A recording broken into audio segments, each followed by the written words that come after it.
Okay, so, boss, how many climaxes did you say you want for this grand finale? What do you mean by yes?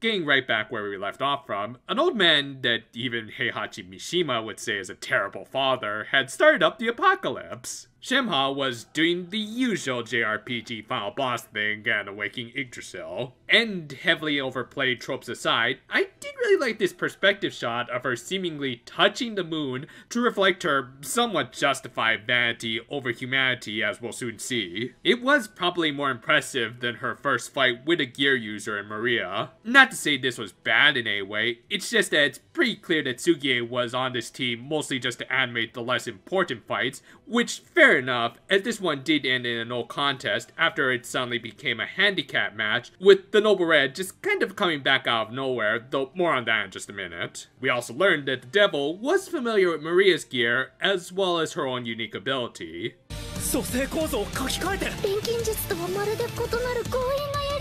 Is the law of equivalent exchange just not a thing anymore? Later, Tsubasa thankfully received a light punishment after all she had done. Not to say that she was justified in a lot of her actions, but honestly, I think this girl has suffered more than enough during the season, not that the writers got that memo.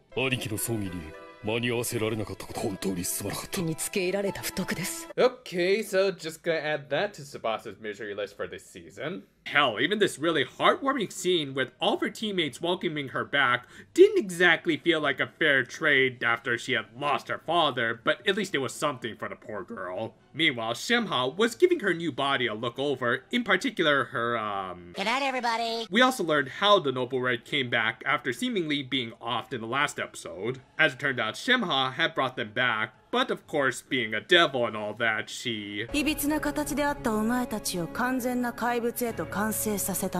Well, actually, I think they were already monsters before they even met you, but hey, if you want to give them mid-season upgrades, that's cool too. I'll talk more about this during the character analysis, but for now, I'll say I'm not exactly feeling bad for these terroristic killers, especially when I'm pretty sure they just threw in this bit of Vanessa discovering that her arm was now a literal Swiss Army knife in for laughs. Back at Song, they had discovered that Yggdrasil was communicating with the lunar ruins on the moon. Thus, the gear users had to go on a little space adventure, and thankfully, Yatsuhiro had already begun spinning a few wheels with the US. Yeah, last time, I brought up how Fudo probably could use the missile incident from Axis to garner some political favor over the US, but I guess I kinda forgot that his son had already done that. Granted, that's his father, he probably could have taken advantage of that, but again, crazy nationalist tyrant. Anyway, yeah, the rocket from the first episode of the season was going to be their ticket to the moon. Of course, they needed to protect their ride, as it didn't take long for Shemha to catch on to their plans. The Noble Red led an attack on the rocket, and again, is Vanessa just here for the lulz?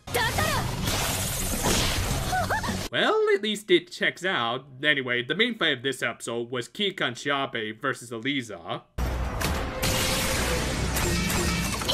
Why did they have to include that little grunt? You know what, never mind, forget I asked anything.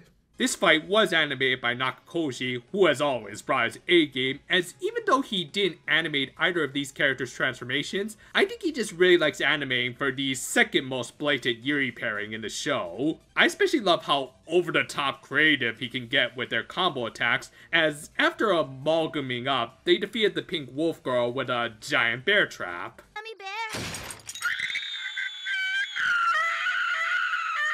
However, she still managed to destroy the rocket, being that our heroines had no way of getting to the moon. Well, except for maybe.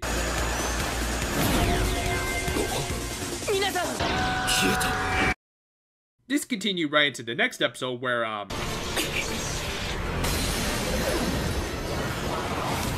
Oh, sorry, I think I got this mixed up with my Gren Lagann DVDs. No, actually, this is the backstory for Shemha, who I guess was the one who taught Vanessa some of her attacks, and the dude from the cold opener in the first episode, Enki, who I guess was more than just one of Proto-Gilgamesh's swords. Yeah, anyone else feel like anime has gone a little bit too far with all this ancient mythology and such? Anyway, the two fought, then ultimately defeated the other, though during the fight, Shemha managed to use her silver transmutation on Enki's left arm. It got into my hand and it went bad, so I lopped it off at the wrist. This all turned out to be a vision of Maria's because the dude did leave behind a familiar-looking artifact. Anyway, the teleportation gem, for some unknown reason, had split everyone up. Well, unknown if you didn't read the website, thank you for that, writers. But yeah, because Shemha messed with it, everyone was split up with the intention of letting the Lunar Ruins security system pick them off one by one, including the Noble Red. And to be fair, at least Shemha betraying them made more sense than Fudo, as she only really needed the Noble Red to slow the gear users down, which they kinda failed at. She also didn't need Vanessa for one more thing, but didn't necessarily need her to be alive for it, as we'll soon see. Anyway, these fights with the security system were directed by Fumiaki Koda, who's actually been doing a lot of work throughout these final 5 episodes of the series, so yeah, the dude at least knows how to keep himself busy if anything. During all of this, we also learned how Shemha managed to take over Miku's body, having taken advantage of the argument she had with Hibiki back in episode 5. Yeah, and a cruel twist of irony, her desire to kiss and make up with Hibiki kind of matched up with the insane devil's goals. Thus, I guess it kind of justified that argument, though I still maintain that it was a little forced. Also, why are most of the big bads in this franchise also bad touchers? Tsubasa and Maria managed to find the control room and an AI recreation of Enki. He provided them with a means of contacting everyone, as well as a massive exposition dump. Yeah, a common complaint about this final stretch of the season is that it does feel a little rushed, and I do have to kind of agree, especially when they give us all this lore at once, and yet still not all of it, but let's take it one step at a time. Enki revealed that the creators of humanity, the Anunnaki, had originally created the Yggdrasil system to connect everyone together, kind of like a more friendly version of the Matrix. Things were going well until one of their own went rogue and essentially pulled an Agent Smith. Even more so when she managed to integrate herself into humanity by I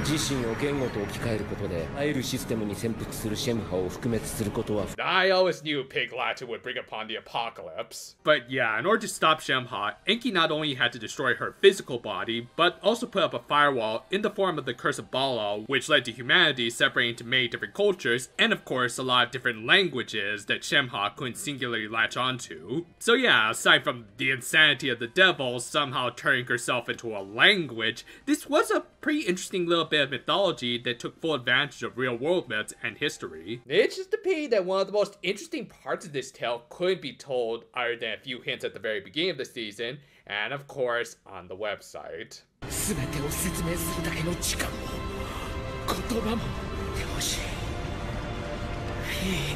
Yeah, as it turned out, Fine and Enki were in a relationship, possibly even having a child who would become Maria's ancestor. However, after the latter died while activating the Curse of Bala, Fine was left in a state of not just grieving, but also anger, as she was completely unaware of Shemha's machinations, and thus believed that her lover had screwed them all over by essentially shutting down the Yggdrasil system. Thus, all of that bitterness she maintained for many centuries was all just a big misunderstanding, and had she actually succeeded with her plans of destroying the moon and breaking the Curse of Bala, Shemha would have re-emerged a lot sooner, and her plans of uniting all of humanity probably wouldn't have panned out, at least not the way she wanted it to. Hell, her just breaking off a chunk of the moon and exposing the lunar ruins has caused a lot of problems through the seasons, especially during this one. Needless to say, not only is that some very fascinating lore that connects all the seasons together, but it also retroactively makes Fine a much more interesting character. Now she's a tragic villainess who held a meaningless grudge for many centuries and died not even knowing what her lover was trying to do, and came very very close to ruining his final wishes. And yet, because of time constraints, we didn't really get to see all of this play out in the show proper, which is a huge pity. Again, I think a lot of this had to do with Kaneko's waning health, that they felt like they had to make this the final season and wrap everything up, but really, I wish they could have found some way to work this in as well. Oh well, I guess that's another thing the mobile game can cover. Anyway, Millark found the two and engaged them in a really well-animated fight, helped by the fact that this was animated by good old Shikichi, who I'm starting to think might be a bit of a pro wrestling fan. Though you're clearly not tagging each other in, so it's more like a Young Bucks match. Yep, definitely a Young Bucks match.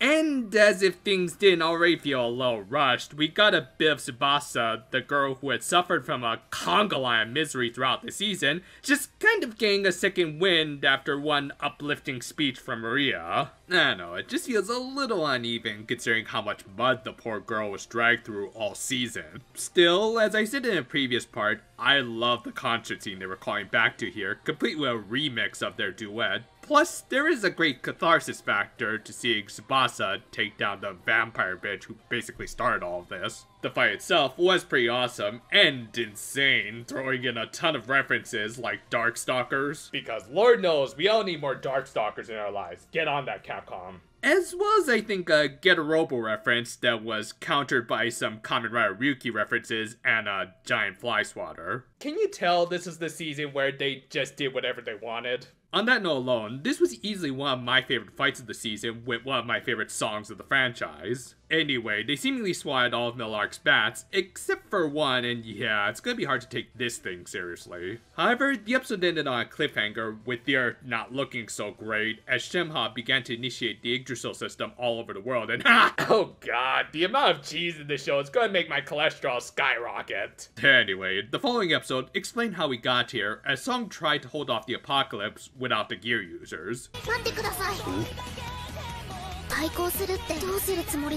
Oh come on, Elf9, we all know this dude can get things done by supper. But even though they had their answer right there in front of them, I guess Elf9 and Carol still needed their moment, so the final boss of a previous season took on the final boss of this season, which, yeah, is often a pretty awesome setup, with this being no different, even if the reform baddie wasn't at 100%. Helped by the fact that this fight scene might have had more than one director. Yeah, this episode has 4 action directors, and I'm not sure who did what, so I'll apologize if I make any mistakes. If I were to guess, this scene might have been done by Toshiharu Sugie, as while he's not been the best animator on staff in my opinion, he tends to enjoy animating for Carol, and usually does a good job. I'd imagine it's because she is a great character who just so happens to have attacks that can be used in some very unique ways. More importantly for the plot, they were trying to recreate a small-scale version of the chateau that was capable of destroying divine beings. Said recreation was supposedly fueled by the memories of the two, but we'll get back to that later. Anyway, while it was a very solid plan,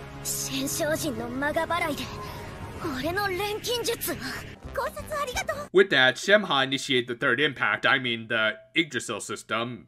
Actually, both kind of utilize the sacred tree from Norse cosmology to bring upon instrumentality. Well, as long as this doesn't end with a couple of giant purple robots fighting a bunch of random locations, because that would just be kind of stupid. Back at the Lunar Ruins, with the Noble Red having been taken down one by one, Vanessa was the last one on the chopping block. She also revealed their reasoning for working with Shemha, believing that she'd make everyone physically monsters like them, not realizing it takes more than a few cosmetic changes to make someone a complete monster. Anyway, as essentially the final fight with the Noble Red, I'd imagine this was where the bulk of the action directors went, as it was a pretty epic, if a little disjointed fight. And of course, they went through the same pattern. Vanessa had the advantage early on before Hibiki and Chris broke out the amalgams to defeat her. It is a little formulaic, especially if you have to binge watch it like me, but at least each of our heroines and villainesses had very different fighting styles, and again, do I even have to point out this amazing animation?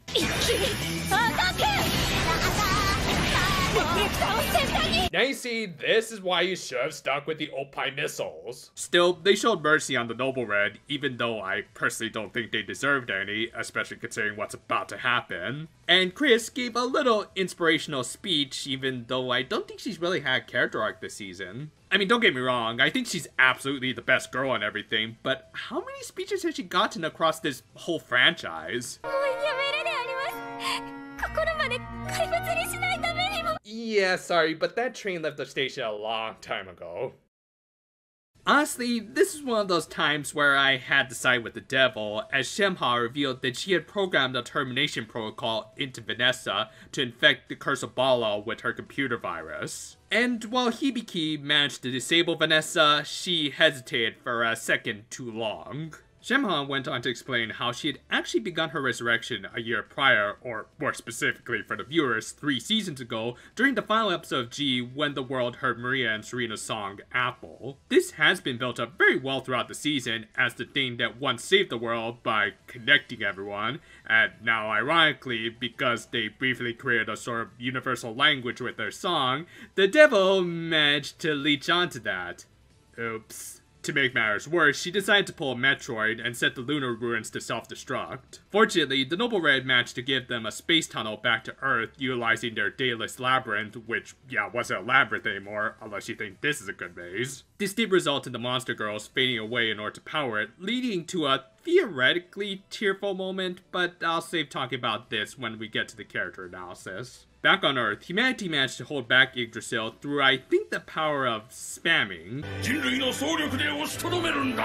Quick everyone, get on your smartphones and tweet like there's no tomorrow! Yeah, again, a lot of things are just kind of happening in this finale, with them somehow even working the freaking echelon in, as well as some random new characters into this penultimate episode for the entire series. I mean, I get they're trying to get across the message that humanity is capable of coming together, literally through the power of song, and it does give a good resolution to Tsubasa's arc that we'll talk about later, but it still kind of feels incredibly rushed, especially with all the sudden new elements just thrown in out of nowhere. Anyway, it was time for a final battle, so they broke out the X-Drives again, even though I think the Amalgam forms are much cooler looking, and it would actually make this finale a little bit different. Well, at least they had the addition of Carol for this one. Oh god, even the characters though they're kind of rushing through this finale. But yeah, for this final bout, arguably the most important animators for this franchise, Koki Shikiji and Fumiaki Koda, took the animation reins of the former and latter halves of this fight respectively. And needless to say, being their own sort of swan songs for this franchise, the two went all out. I mean, this right here is pretty much pure, undistilled Symphogear with Daka for days, impractical and kind of silly attacks, all peppered with some laughably stupid dialogue. It's just fantastic. I've complained a lot about this season, but I also won't deny the pure passion that went into this, as the crew clearly wanted to end things on the highest possible visual note. Throughout the fight, Shemha gave the standard villain who wants instrumentality speech. You know, the usual, everyone will be one, and therefore there will be a permanent end to conflict, and yeah, can you tell this was written by a JRPG writer? Fortunately, Hibiki wasn't buying into this cheap old song and dance, so instead, our resident devil, of course, relied on a cheap shot. In bird culture, this is considered a dick move. However, this did let Carol prove that she was the sort of understated MVP of the season, as we later learned that she had only burned her memories, meaning that her very existence faded to nothing, in legitimately one of the saddest scenes of the franchise. And yet, she still managed to give Hibiki one last good talking to, and bring out her inner Nodoka.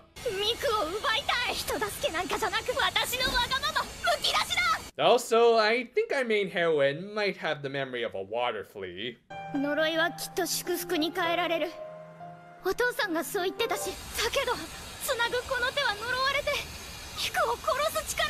Still, at least she had her weapon that could negate the Mangekyo Sharingan, allowing her to use her ultimate attack. With that, she punched and hugged the devil into submission. Okay, the Precure comparisons are becoming a little too blatant, and rescued Miku. So, yeah, series over. We can start rolling the credits, especially considering there was no way they were gonna top that epic Sakuga fest. Did you not see the opening gag? Yeah, even though they had a bit of a prime opportunity to just start wrapping things up with maybe a nice lengthy epilogue or something, they still had to shut down the Yggdrasil system even though Shemha was gone. Again, don't get me wrong, there's still good stuff here, but it does really feel like this final episode started at 11 and refuses to chill out even for a second. But yeah, the gear users made their way down the system's main shaft, along with the 11th Hour Ranger. Yep, Miku somehow managed to hold on to her fast-robed gear, and I guess took a few cc's worth of linker, yes, that's canon. But more importantly, since there were now 7 of them, they could utilize a wave motion to harmonize the system with their swan songs because...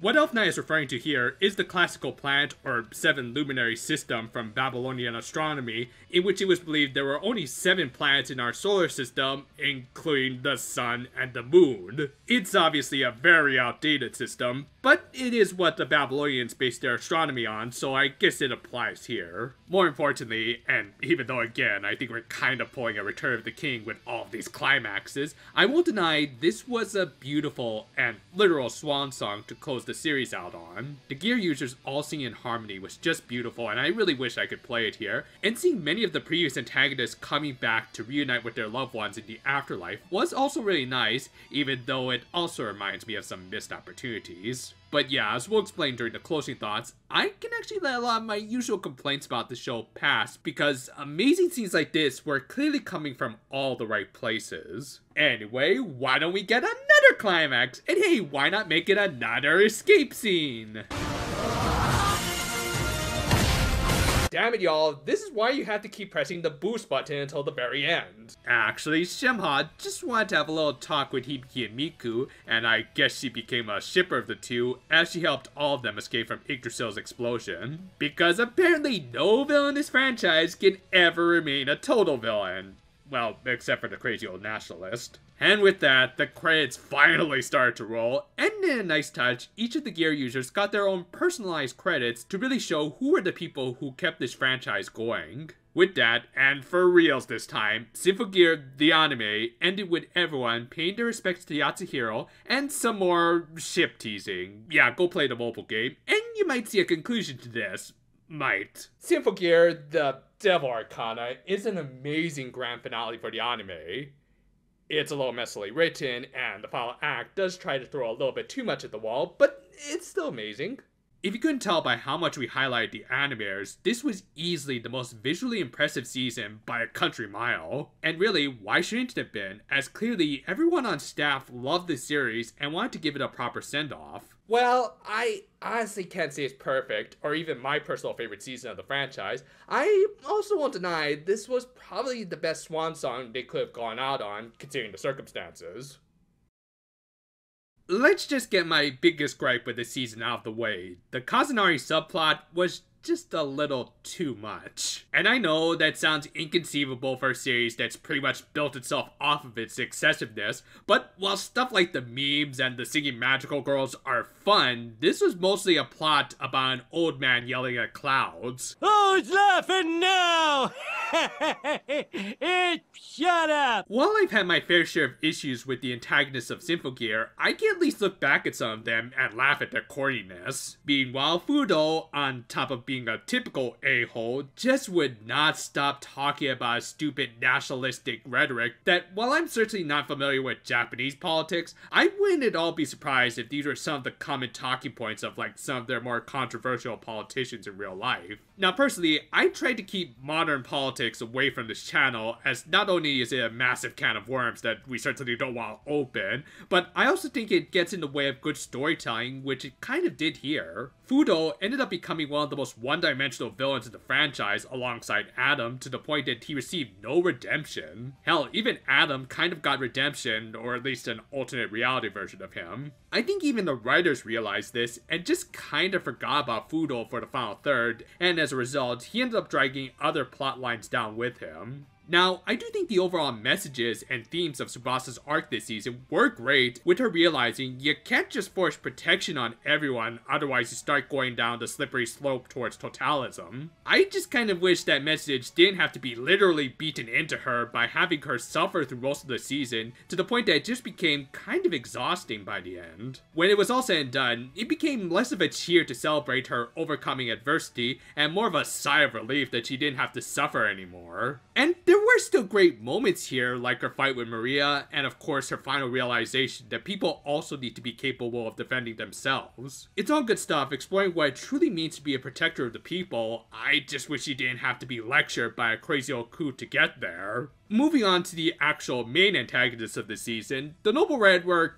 kind of below average for me. Not terrible, but also not exactly what I'd consider final season villains, especially when compared to their superiors in the Illuminati. For starters, they feel like a bad case of the writers trying to have their cake and eat it too by having them be monstrously threatening while also having wooby levels of sympathy, which you can't always have both ways. I mean, it's not impossible, but it also takes some pretty complex writing to pull off, which isn't easy in a show like this where there are so many other competing elements and storylines. Like, it's clear they want to make these representations of the classic movie monsters as modified as possible, whilst also having them mercilessly slaughter a stadium full of people, including a little girl right in front of Tsubasa. But hey, they also didn't want to have to kill some genuine a-holes when forced to do so. Oh! Okay! In that case, do you think you could elaborate? Now, one possible interpretation of their motives that I'd be open to is the idea that their wanting to become fully human was only ever a secondary motive. Maybe they were like Carol and wanted retributions for the cruel treatment that the Illuminati have put them through, as even Malark might have suggested in their final episode.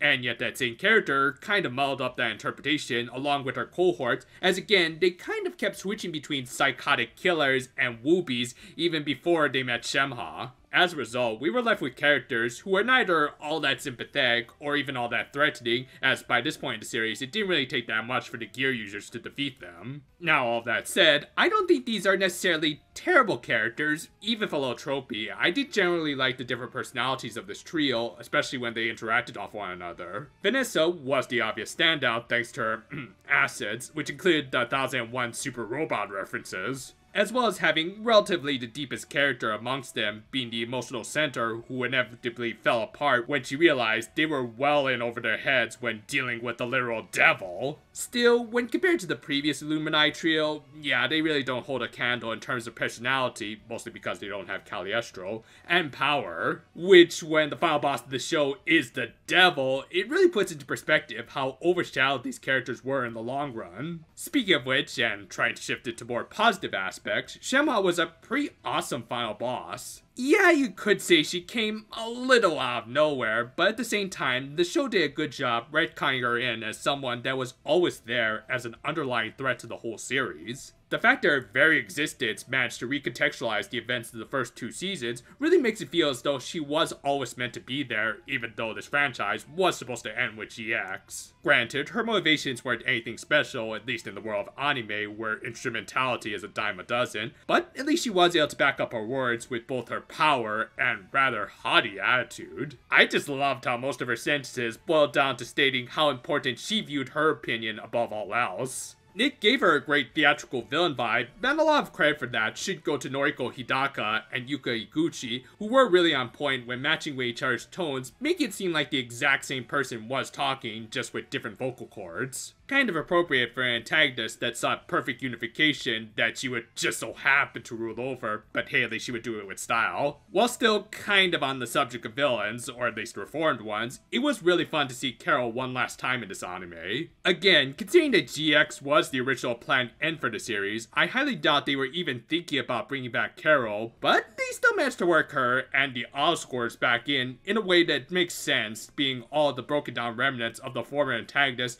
desperately trying to protect those they cared about. It gave the former antagonist a great underdog appeal, as it was clear that she was running on fumes, having burned through most of her memories, and yet she still managed to mop the floor with the Noble Red. But yeah, while she didn't get a ton of screen time this season, and her character was your standard antagonist pulling a 180, she still did manage to deliver some good emotional moments, especially her final farewell with Elf 9. And again, I'm also reminded of why I really should get around to looking at XD. Elf 9 also got a pretty good showing this season. As usual, she was as cute as a button, especially after we learned that she was a little workaholic, but she also got some decent character development. Granted, a lot of her arc had already been covered in the 2 seasons prior, fire, but she also got her time to show that she was willing to take a stand like her friends. Her best moment was probably here when she resisted her usual habit of just apologizing all the time and acknowledged the auto-scorers who were fighting for her and how that selflessness shouldn't just go to waste. It also seemed to make her realize that even if she will never physically have Carol's abilities, it doesn't mean she has to remain on the sidelines all the time, and even if Carol was doing all the heavy lifting, she could still contribute in some way. Meanwhile, most of the gear users this season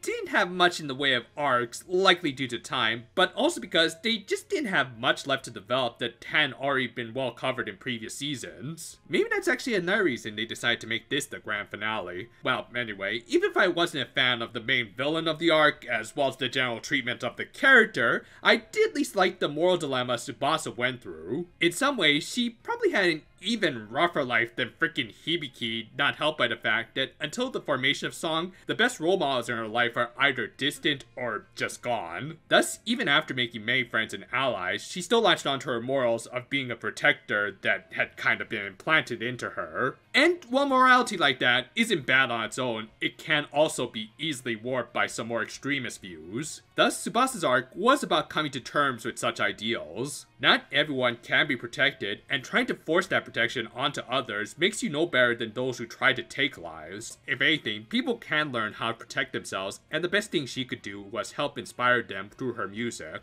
So, while a little less magical girl sadness would have been nice, I still like this message and how it connected with the overarching theme of the season. On that note, we'll cover that theme, as well as the final two important gear users of the season, as they're all pretty much interconnected. While I still think the reason for Hibiki and Miku's argument was a little forced, I do see where they were going with it, showing how even the tightest of relationships can break down with just a little miscommunication. Shemha took full advantage of Miku's discord as a living language that wanted to forcibly bring everyone together. This all highlights this season's themes of communication, which is the backbone of society. Because when you really boil it down, many wars were started over some really mundane bits of miscommunication. And often, that did stem from some cultural and language barriers. Our heroines, throughout these seasons, managed to overcome such barriers because, in a way, music is a universal language. And yet, by doing so, they left the door wide open for Shemha. This leads into, in my opinion, the other major theme of the season, coping. Now, to put it in the simplest of terms, it happens.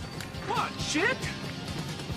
Sometimes. Or put it more in the terms of this show, a curse can become a blessing in disguise. Throughout this franchise, the Curse of Bala was portrayed as the source of a lot of real-life conflicts throughout the ages, and while that certainly has been the case as we just stated, as history has shown, that actually might have been for the better in the long term. After all, modern society has only progressed as far as it has because of competitions generated from our inability to coincide. Thus, while individuals have tragically suffered as a result of this curse, it has also been a blessing that has maintained humanity's greater stability. Looking at it from that perspective can give people hope for a better future as long as they cope with the cards they were dealt.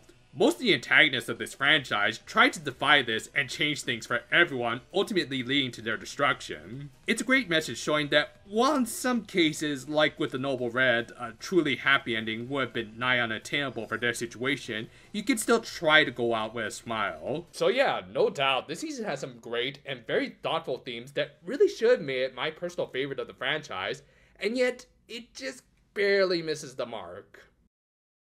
In fact, let's quickly go over my personal rankings for all 5 seasons before we wrap up my final thoughts on this season and the franchise at large. Also, do take note, I actually do like all of these seasons in some way, but do find some better than others. With that in mind, an easy number 5 is GX. We did get some really good development from Maria's group, and while not too interesting at first, Carol did become a fairly fleshed out antagonist by the end, and Inori Minase's singing was just great. However, it was heavily brought down by the Hibiki angst arc of the season that felt kind of tacked on with a very unsatisfying conclusion with Akira suddenly deciding to become a good dad after being a deadbeat for most of the season. Number 4 and 3, I actually kind of want to give a tie to the original and its immediate sequel G, as in my opinion, they have equally strong and negative points. The former remains a great self-contained story where we got to see Hibiki's journey towards true heroism, while the latter had a lot of good drama,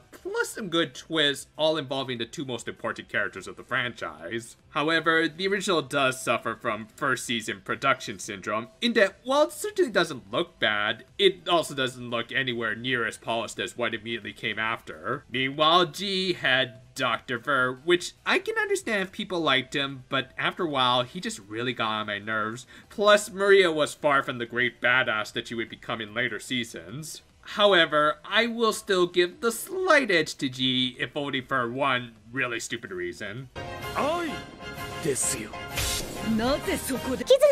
Number 2 will have to be this season, as while this does objectively have some of the best production values of all 5 seasons, as clearly the staff wanted to go out on the highest note possible, and I can absolutely feel that determination. But it also does suffer from having a little too much going on, as we'll discuss in just a minute, and again, most of the antagonists, except for Shemha, weren't all that gripping. Thus, number 1, at least for me, will be Axis, which the more I look back on it, the more I realize it got just about everything right. All of the gear users got some great moments to shine, not just a few, and there were some great fights, especially near the end when Katsumi Ono just did his thing, and the Illuminati trio were arguably the best set of antagonists in this franchise, with relatively solid motivations, allowing them to go through some believable redemption arcs. Sure, Adam kind of sucked, but hey, at least I enjoyed the allusions to Kill la Kill. But yeah, with that in mind, there is one major factor that holds XV from taking the top spot for me. Too long. Your story needs editing. While the Kazanari subplot bothered me the most, it was really just indicative of a more widespread problem with this season. It just had way too much going on at once. While I appreciate the series having more writers to help tighten up canonical scripts, it did seem like there was a few too many cooks in the kitchen. All of a sudden, a season that really should have focused more on the franchise spanning lore involving Shemha and the Custodians was mitigated to mostly the third act of the season. Until then, we got the Noble Red and Kazanari subplots literally competing with each other for screen time and focus. As a result, important details like the Shen Shongji being reforged into a Faust robe, or much of Enki's backstory were relegated to stuff you just had to read on the website. The latter one was especially damning as it involved Fine, the original villain of this franchise. Without that context, the average viewer likely missed out on one of the most interesting backstories that also happened to connect the first and final seasons together like a grand finale should. Hell, I wonder how many were confused when she suddenly appeared alongside her lover at the very end. Still, on that very note, I also have to admit,